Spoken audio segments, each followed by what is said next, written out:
সুপ্রিয় দর্শক শ্রোতা, অবশেষে কিন্তু স্কুল কলেজের শিক্ষকদের জন্য সুখবর চলে আসলো এবং অন্যদিকে কিন্তু প্রাথমিক শিক্ষকদের জন্য দুঃসংবাদ। আপনারা দেখতে পাচ্ছেন কালের কণ্ঠ পত্রিকা এটা প্রকাশিত হয়েছে এবং আরেকটি সংবাদ, শিক্ষকদের যে বাড়ি ভাড়া চিকিৎসা ভাতা কত টাকা বাড়ছে সে সম্পর্কে আলোচনায় থাকবে। তো সম্পূর্ণ ধারণা পেতে পুরো ভিডিওটা না টেনে দেখুন। তো চলুন মূল আলোচনা। এখানে আপনারা দেখতে পাচ্ছেন কালেকণ্ঠ পত্রিকায় বলা হচ্ছে যে বাজেট স্কুল কলেজ শিক্ষকদের জন্য সুখবর এবং প্রাথমিকের দুঃসংবাদ।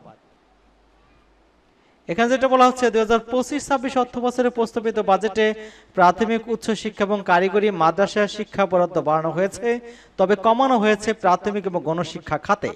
প্রস্তাবিত বাজেটে উচ্চশিক্ষায় ৩,৪৫৬ কোটি টাকা এবং কারিগরি মাদ্রাসা শিক্ষা ৮৯৫ কোটি টাকা বরাদ্দ করা হয়েছে।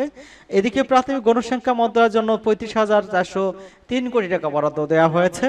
গত অর্থ বছরে অর্থাৎ 2024-25 এই খাতে কিন্তু প্রস্তাবিত বরাদ্দ ছিল ৩৮,৮১৯ কোটি টাকা। সেই হিসেবে কিন্তু বরাদ্দ কমেছে প্রায় ৩,৪১৬ কোটি টাকা। এই বাজেট কিন্তু গত 2 জুন বিকেল 3টা আন্তঃপ্রদেশ সরকারের অর্থ উপদেষ্টা ডক্টর সালাউদ্দিন আহমেদ বাংলাদেশ টেলিভিশন বাংলাদেশ বেতার পূর্ব ধারণকৃত বাজেটে বক্তৃতা শুরু করেছিলেন এবং 2025-26 অর্থ বছরে 7,89,999 কোটি টাকার পেশ করা হয়েছিল এবং এর আগে কিন্তু সকালে প্রধান উপদেষ্টার সভাপতি অনুষ্ঠিত বিশেষ বৈঠকে এই বাজেট প্রস্তাবের অনুমোদন দেওয়া হয়েছিল এবং দেশের প্রাথমিক এবং গণশিক্ষা খাতে বড় অঙ্কের বরাদ্দ কমানো হয়েছে। এতে প্রাথমিক শিক্ষা আর্থিক টানাপোড়েন সৃষ্টি হতে পারে, বিশেষ করে শিক্ষকদের বেতন ভাতা বাড়ানোর বিষয়টি কিন্তু চ্যালেঞ্জিং হয়ে দাঁড়াবে এবং শিক্ষকদের যে দীর্ঘদিনের দাবি শিক্ষকদের বেতন ভাতা, বিশেষ করে মেডিকেল এবং উৎসব ভাতা, সেই উৎসব ভাতা কিন্তু 50% করা হয়েছে। এটা কিন্তু বিদায়ী যে শিক্ষা উপদেষ্টা ছিলেন ওয়াহিদুদ্দিন মাহমুদ, তিনি বলেছিলেন যে বাড়ি ভাড়া, উৎসব ভাতা, চিকিৎসা ভাতা বাড়ানো হবে এবং সে প্রশ্ন দেখা দিয়েছিল কত টাকা বাড়ানো হবে। শিক্ষা মন্ত্রণালয় বলেছে এটা বিষয়ে কোনো চূড়ান্ত সিদ্ধান্ত হয়নি, তবে অনেকে কিন্তু বলছেন যে আগামী 22 জুন সেটা কিন্তু চূড়ান্ত হবে। সেটা পার্সেন্টেজ আকারে দেওয়ার জন্য বিশেষ করে শিক্ষক নেতা যারা আছেন তারা কিন্তু দাবি পেশ করছেন। অন্যদিকে আমরা দেখতে পাচ্ছি শিক্ষা প্রশাসনের এক সূত্র জানিয়েছে শিক্ষকদের শতভাগ যে উৎসবটা সেটা পূরণ হয়নি, যেহেতু সে 50% নির্ধারণ করা হয়েছে এবং নাম প্রকাশ না করা সত্ত্বে এক কর্মকর্তা জানালে রাতারাতি উৎসবতা কিন্তু শতভাগ করা সম্ভব হয়নি। এক্ষেত্রে প্রাথমিকভাবে কিছুটা বাড়ানো হয়েছে এবং এরপর ধাপে ধাপে শতভাগ করার পরিকল্পনা রয়েছে। এছাড়া বাড়ি ভাড়া 1,000 টাকার মতো বাড়ানো হতে পারে এবং চিকিৎসা ভাতা 500 টাকা থেকে বাড়িয়ে 1,000 টাকার করার পরিকল্পনা রয়েছে। তবে বিষয়গুলো কিন্তু এখনো চূড়ান্ত হয়নি, প্রাথমিক আলোচনার মধ্যে রয়েছে, ওটা কিন্তু জানানো হয়েছে।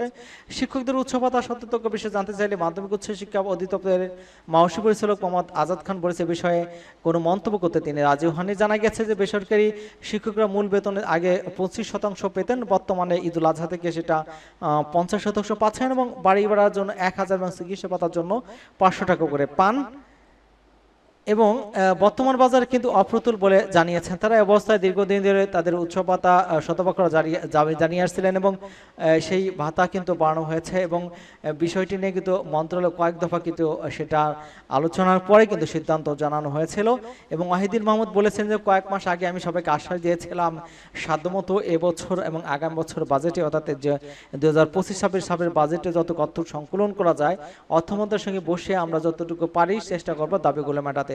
এই বিদায় উপদেষ্টা বলেছেন যে কিন্তু 15-20 বছরের বঞ্চনা 1 বছর 2 বছরের বাজেট দিয়ে কিভাবে মেটানো যায় না, এটা বোঝানো খুব কঠিন। আজকেই বেসরকারি বেতনে সরকারি বেতন করে দেয়া হবে, এটা যাবে যৌক্তিক, এটা বুঝলাম, কিন্তু 1 বছরের বাজেট দিয়ে কিভাবে 15 বছরের বৈষম্য ঠিক করা যায়, কিন্তু শুরুটা করার দরকার, সেই শুরুটা কিন্তু করে দেওয়া আছে এবং এটা স্পষ্ট বলা দেওয়া হচ্ছে যে বাজেটে যেটা বাড়ানো হয়েছে বাজেট 500 টাকা থেকে 1,000 টাকা, অর্থাৎ চিকিৎসা ভাতা 500 টাকা থেকে 1,000 টাকা এবং বাড়ি ভাড়া সেটা 1,000 থেকে 2,000 টাকা বাড়ানো হতে পারে। তবে 22 জন অন্যান্য যে বিশেষ সূত্রে জানা গেছে পার্সেন্টেজ আকারে দিতে পারে, সেক্ষেত্রে কিন্তু 15 থেকে 20% দিলেও সেটা ফলপ্রসূ হবে বলে মনে করছেন সংশ্লিষ্ট শিক্ষক নেতারা।